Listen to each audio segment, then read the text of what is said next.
कभी सोचा है कि कोई छोटा मोटा काम कब एक बड़ा जुर्म बन जाता है? आज हम क्रिमिनल लॉ यानी आपराधिक कानून की दुनिया में उतरेंगे और ये समझेंगे कि हमारा कानूनी सिस्टम अपराधों को आखिर देखता और समझता कैसे है।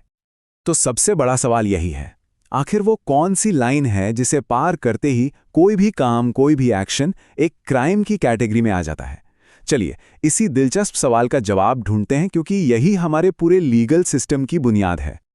अच्छा, किसी क्राइम को समझने से पहले क्या हमें उस रूल बुक को नहीं समझना चाहिए जो बताती है कि सही क्या है और गलत क्या? बिल्कुल। तो चलिए समाज की इसी रूल बुक यानी हमारे कानून को जरा करीब से देखते हैं। इस रूल बुक को कानूनी भाषा में कहते हैं मूल विधि या सब्सटैंटिव लॉ। आसान भाषा में कहें तो ये वो किताब है जिसमें साफ साफ लिखा है कि कौन कौन से काम जुर्म हैं, और अगर कोई वो काम करता है तो उसकी सजा क्या होगी, जुर्माना लगेगा या जेल जाना पड़ेगा। यही है हमारे कानून का आधार। चलिए अब देखते हैं एक अपराध की रेसिपी। हाँ, बिल्कुल सही सुना। किसी भी काम को कानूनी तौर पर जुर्म साबित करने के लिए 4 खास इंग्रेडिएंट्स यानी सामग्री की जरूरत होती है। देखते हैं वो क्या है।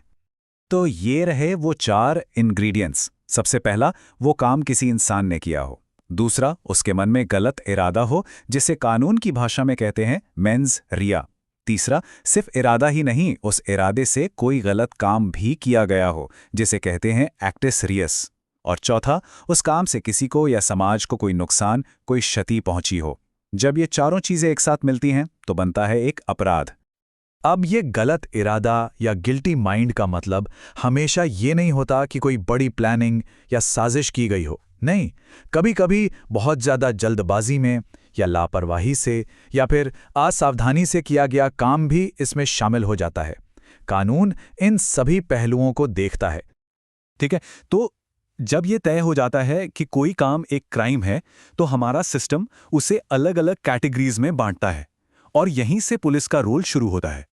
तो मोटे तौर पर अपराधों को 2 हिस्सों में बांटा जाता है। पहले होते हैं कॉग्निजेबल यानी संज्ञेय अपराध। ये गंभीर किस्म के जुर्म होते हैं। इनमें पुलिस को तुरंत एक्शन लेने का अधिकार होता है, और वो बिना कोर्ट के वारंट के भी आरोपी को गिरफ्तार कर सकती है।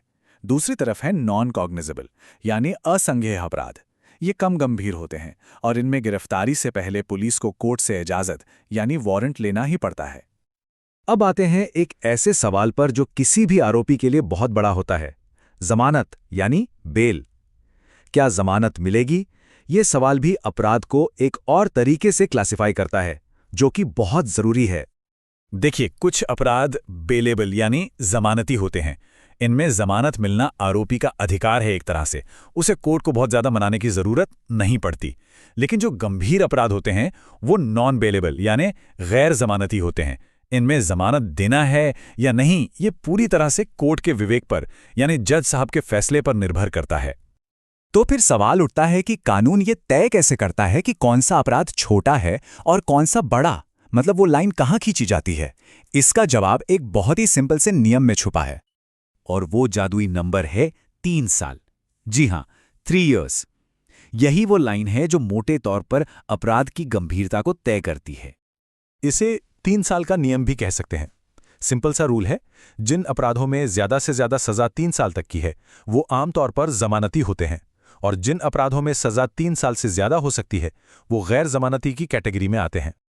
जैसे कि यहां देख सकते हैं, दंगा करना, पब्लिक में न्यूसेंस फैलाना, किसी को हल्की फुल्की चोट पहुंचाना, ये सब जमानती अपराध हैं क्योंकि ये कम गंभीर माने जाते हैं। लेकिन मर्डर, रेप, किडनैपिंग या देशद्रोह जैसे संगीन अपराध ये नॉन बेलेबल हैं। इनमें जमानत मिलना बहुत मुश्किल होता है, क्योंकि ये सिर्फ एक इंसान को नहीं बल्कि पूरे समाज को हिलाकर रख देते हैं। और अब हम आज की चर्चा को एक बड़े सवाल पर खत्म करते हैं। क्या किसी अपराध की गंभीरता को नापने के लिए सिर्फ सजा की लंबाई ही सही पैमाना है? क्या सजा के साल ही सब कुछ तय करते हैं? ये एक ऐसा सवाल है जिस पर सोचना बहुत जरूरी है।